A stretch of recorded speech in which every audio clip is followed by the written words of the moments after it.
What is up everyone, and welcome to some more F1 22 My Team Career Mode, and this time we are at the third last round of the season in Portugal. We need to be getting a good result here. If we do, there is a very realistic prospect of us taking the lead of the Drivers' Championship. We're just 2 points adrift of Charles Leclerc after he did not have a fantastic result in Mexico, and we were fortunate enough to win that race with the fastest lap as well. So yeah, we've moved to only 2 points behind him with 3 races remaining, and if we get a good result in all of those races, I see no reason why we can't close out this championship in style, you know. So yeah, we're just gonna do what we can and do what we do best. We definitely had the pace to win the race here last year. We just we weren't on the right strategy. You may remember Sergio Perez triggered a safety car with a crash, replaced his front wing, pit under the safety car, and came out and then went to the end on the new set of tyres and managed to win the race. A little bit cheaty in my opinion, but what can you do? Last time out we had the Mexican Grand Prix. As I mentioned, I took the victory in that race, so if you haven't seen that one, I definitely recommend going and checking it out. There's quite a lot of chaos. I was very much helped out by a couple of safety cars. It was definitely a race to remember, and yeah, we're now going to see if we can convert this into a run of form here in Portugal. Only P8 in practice, but we are on the medium tyres. The pace actually felt pretty good, all things considered. You know, we were faster than Leclerc by a few tenths, and he was on mediums as well. So yeah, it's really all about seeing if we can maximise this pace come qualifying or not. Like I said, if we're in for a result in the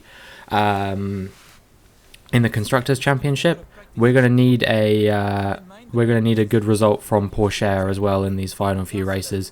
It's really going to rely on him. The reason, if you're wondering why I haven't invested in any more facility upgrades, despite the fact that I think we have the cash to do it now, is that I am quite keen on possibly re-signing Porsche at the end of the season. Or I just want to keep my options open. I think for the first time, I'm potentially thinking about signing a driver who actually wasn't a rookie at the start of the season. You know, I've been looking at a few potential drivers. They're all quite expensive now, is the only problem. But yeah, I guess we'll have to wait and see. So it might be a renewal for Porsche, or I might try and activate the buyout clause of a driver on another team. We set a 1:16.9 as our first flying lap of Q1 on a fresh set of tyres, and actually that will be the only run I'm doing in Q1 unless we have an issue that means we're going to be on the bubble or whatever, but I was pretty sure we weren't. So I risked it. In the end it was P13, so it wasn't quite as comfortable as I was hoping for, but it was better than it needed to be. Porsche meanwhile was P1, so yeah, it's encouraging signs from him. And we're going to see if we can convert his pace, and hopefully I can find a bit more pace as well to maybe you know, stick it on the front row of the grid. We come now onto Q2, and we're starting on a used set of softs. It's the time or the tyres we used to set our time last lap. It's actually a 1:16.8, so we've already gone faster than last time, despite the fact that we're on a used set of tyres, which is a very encouraging sight to see. And we're going to see if we can go even faster now on a fresh set of tyres, because you know, we should have a bit more pace hopefully on those, you would think. And indeed we improved by about 3.5 tenths as we come up to the line. It's going to be good enough for a 1:16.4, and yeah, that is again good enough for us to be P1. So yeah, nice to see that we're showcasing some pretty swift pace at this early stage of the weekend. Porsche are only P6 on this occasion, but Leclerc down there in P8. Meanwhile, Leclerc's teammate Sainz is out. It's pretty awesome to see. You know, it means that we really do have a chance of getting back into this Constructors' Championship, as well as challenging Leclerc in the Drivers' Championship. And yeah, I mean, it could be really cool to do the double here in season 4. But you know, like I said, there is a long way to go before that happens. We're on another used set of softs now as we try to set our first time in Q3.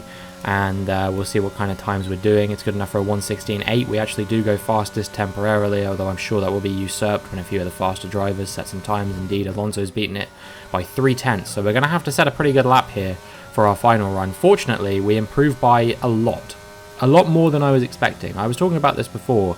I've been finding pace where there was no pace. We crossed the line, it's a 1:15.9, we're actually down into the 1:15s, and we blitz to pole position. Very, very encouraging to see that we had that kind of pace. If we can showcase pace that's even remotely close to that in the race, we will dominate this Grand Prix.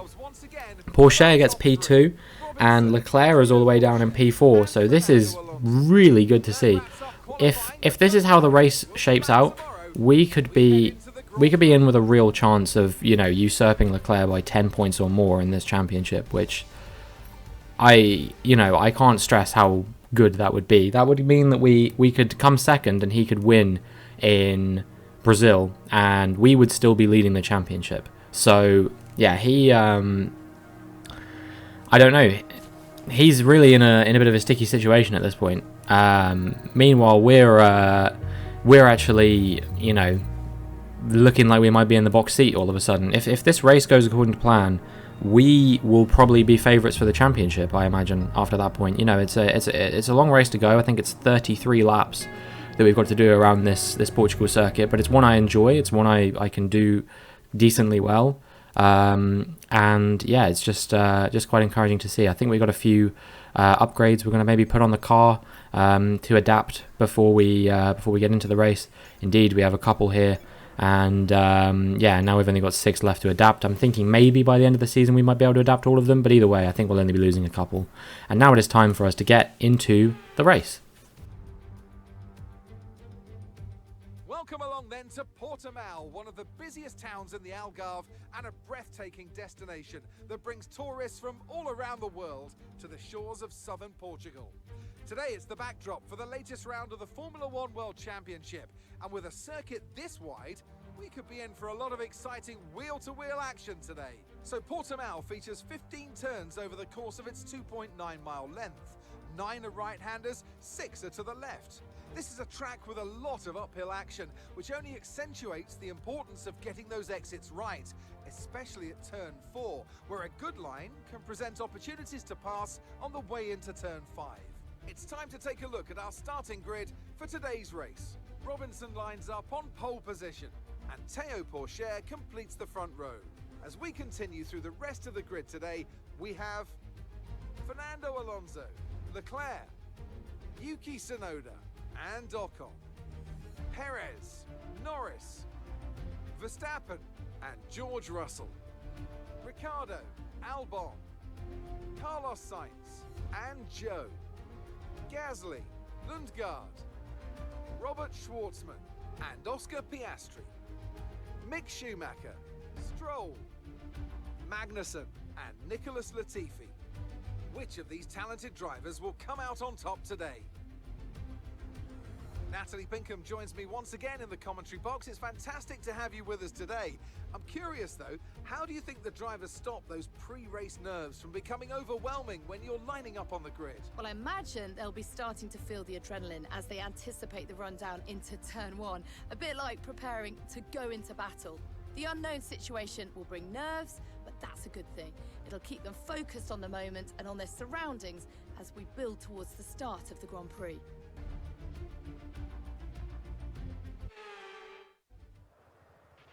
Only 3 races left. You still have a chance of the title, but we're going to need some special performances. See what you can do, mate.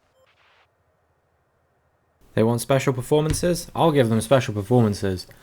I've already won 1 race last time out, and I mean, I have to say I was in a pretty good position in the Circuit of the Americas, but unfortunately we just fumbled the strategy on that one a little bit. So, you know, all of the races that we've struggled in recently haven't really been my fault. You know, it's just been things like random DNFs, or, you know, perhaps we didn't quite have the strategy perfect. So when the strategy's on and the car is on, I am pretty much always the favourite to win these races at the moment. Especially that Leclerc's having a little bit of a dip in form recently. You know, he's been, what, P5, P6, P4, those kinds of things. Anyway, the light comes on, and the lights go out, and immediately I realised that I said the light comes on rather than the lights come on, but that's okay. We get a good enough getaway that I can move on from that and talk about something else. Pourchaire does look like he's going to challenge us a little bit into turn 1, but in the end we managed to keep him behind. Leclerc jumps Alonso off the start immediately, and actually Yuki Tsunoda is up into P4 as well, so Alonso's had a very poor start there, but we are already breaking away from Théo Pourchaire quite a lot, and we're going to need him to be the wingman of all wingmen right now. If he can keep Leclerc at bay, we are going to be in such a solid position. So yeah, I really could use that from him at this moment in time, and yeah, we'll see what he's capable of doing. If Leclerc gets past, I feel like I'm going to struggle to keep Leclerc at bay as well, and all of a sudden all of our hard work might become undone as we move behind Leclerc in the championship once again. But yeah, hopefully Pourchaire will do me a favour and keep him behind for the duration of the Grand Prix. Yeah, we're now kind of coming towards the end of lap 1 already, and you can see that the gap has remained pretty constant around 6 or 7 tenths, so it's looking pretty good for us at the moment. And yeah, we're doing pretty good as we come up to the line, but you know, it's still a long race to go, so we can't get too comfortable right now. If we get comfortable, that's when things are going to kind of go to pot. And now, as we come onto lap 2, we're going to see this is Oscar Piastri that we're looking at, and yeah, basically what happened here is that I think Gasly, who's the AlphaTauri there, had a bit of a spin, and that caused the Alfa Romeo to stop, and that has caused the two Hasses to drive into one another. That's Piastri and Schumacher have crashed into one another, and actually both of them have been eliminated from the race. So yeah, I think Gunter Steiner might have to call Gene about that. Meanwhile, the safety car comes out, but we come out at just a good enough time that we can actually get ahead of the safety car. But Pourchaire and Leclerc are stuck behind it. So yeah, I don't know what's going on with that. But if they get stuck behind it the whole time, I'm gonna be, you know, lapping them basically.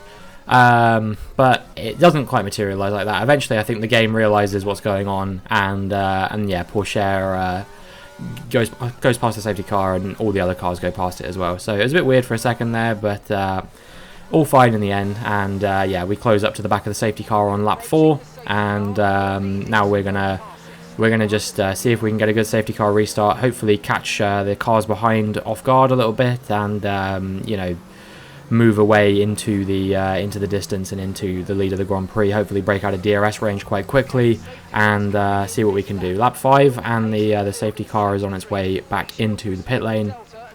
So we need to just do what we can to hold it off. But yeah, that incident between Piastri and Schumacher, not really their fault, just an unfortunate circumstance. You know, they were kind of passengers to that crash. It was on a blind uphill crest, so yeah, there's not really much they could do.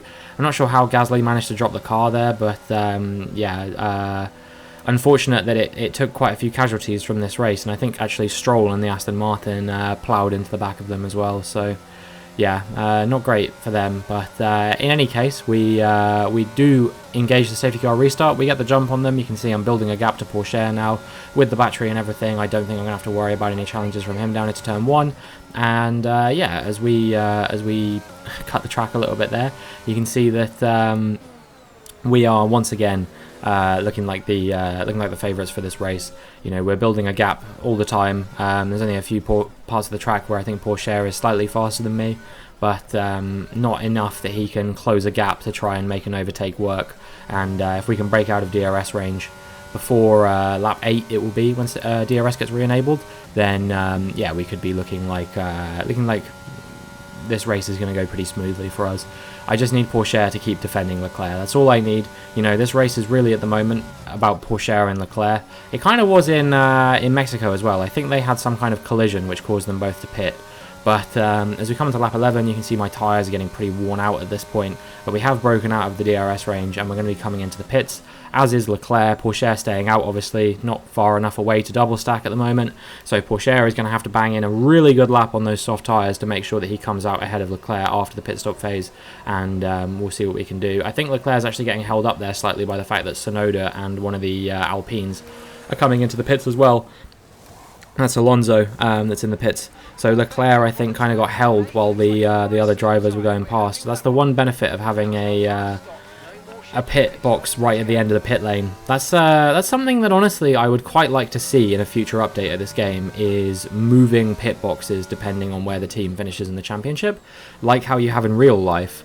It doesn't change in this game. You know, we're always the 11th pit box no matter what happens, and it'd be nice to see. You know, we finished, I think, we finished 5th in the constructors last season, so it'd be nice to see us 5th in the pit lane rather than last, to reflect that. So yeah, Codemasters, if you're listening, I don't know why you would be, but that would be something I'd really like to see. Perhaps I'll make a video at some point on things I'd like to see in a future F1 game.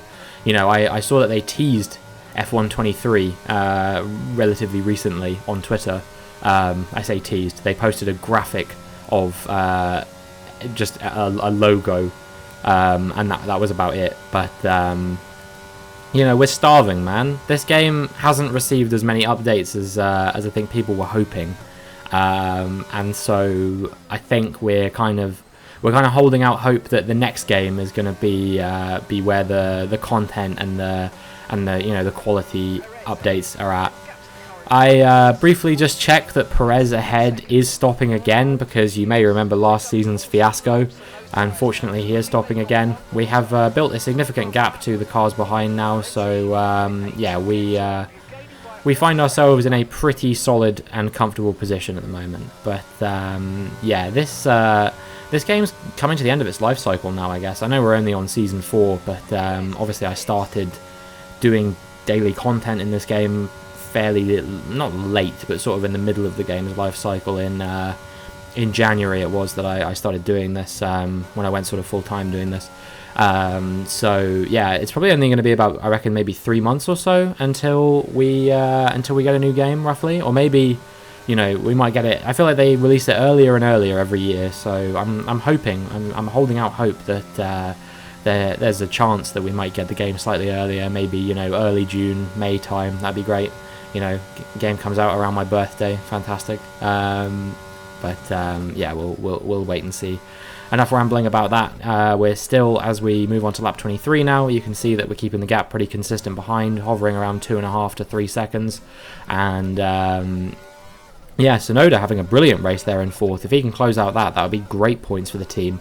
They're currently locked in a battle for P5, I think, with Mercedes and Alpine. So yeah, that's still all to play for between those 3 teams. Alpine definitely looking like the best of the bunch in these most recent races. I think Alonso had a podium not too long ago, if I remember correctly. Mercedes, meanwhile, are really struggling with this driver lineup to get some good form, and it's not being helped by the fact that this is Zhou Guanyu for the 2nd race in a row, pulling off to the side of the track with some kind of mechanical failure. It looks like gearbox. I didn't see any smoke, so yeah, that's it's quite unfortunate for him.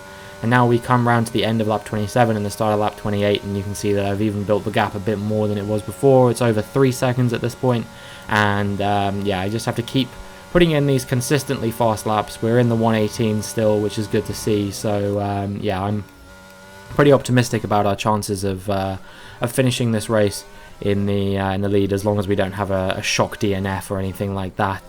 You know, we've not really had that when we've been leading a Grand Prix before, from my recollection. You know, this season we had DNFs in Imola, Britain, and Monza, all of which were races I was kind of struggling in a little bit anyway. So yeah, that's typically where the problems have lied. So I'm pretty confident that probably won't happen. You can see that we're still putting in consistently fast lap times. This is now Alex Albon moving on to the penultimate lap of the race. We're on lap 31, and he's maybe going to cross the line before he DNFs, I'm not sure. So he should be classified, I think. Yeah, he will be crossing the line here.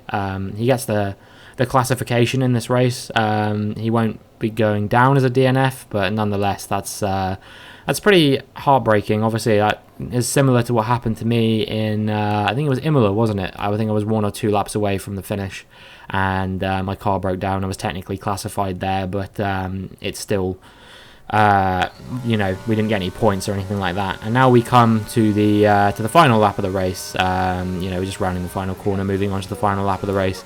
And yeah, this gap has stayed the same. We're once again drastically overfueled, although that might have something to do with the fact that we had an early safety car here. So yeah, I won't read too much into that.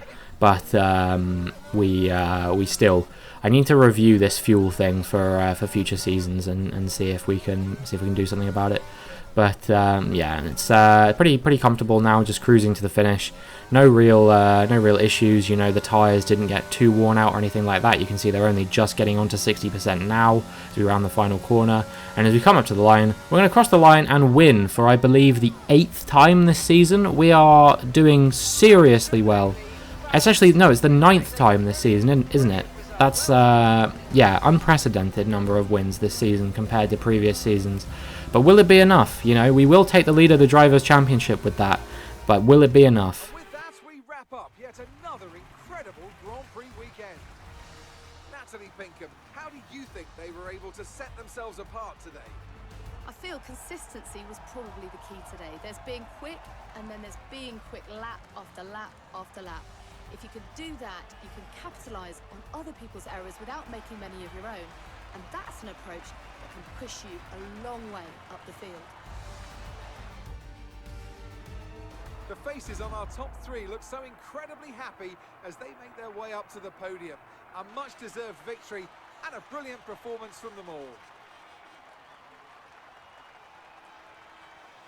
Yeah, I'm certainly happy with that. I think Teo will be pretty happy with the P2. It's definitely ties his best finish in Formula 1.